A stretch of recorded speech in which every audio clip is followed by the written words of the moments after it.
નમસ્કાર. જય પરશુરામ ન્યૂઝમાં આપનું હાર્દિક સ્વાગત છે. દર્ભાવતીના આરએનબી ખાતાનો ભ્રષ્ટાચાર. દર્ભાવતી નગરીમાં થરવાસા ચોકડીથી સ્ટેચ્યુ ઓફ યુનિટી માર્ગ ગણાતા શિનોર ચોકડી સુધીના માર્ગ પર આરએનબી વિભાગે પાકી વરસાદી કાંસ બનાવેલ હોય તેમાં મોટા પાયે ભ્રષ્ટાચાર જોવા મળી આવેલ છે.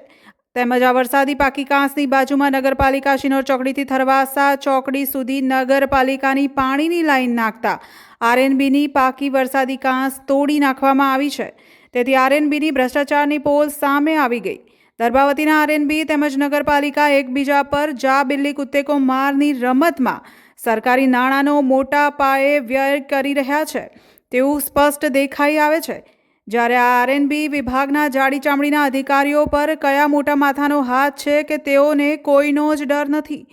એક બનાવે છે અને બીજા તોડે છે. તેમાં મોટા પાયે ભ્રષ્ટાચાર બહાર આવે છે. આમ બંને વિભાગના અધિકારીઓને રૂપિયાના કવરોમાં જ રસ છે. ત્યારે આ ભ્રષ્ટાચાર ક્યારે બંધ થશે તેવું આમ જનતામાં ચર્ચાનો વિષય છે.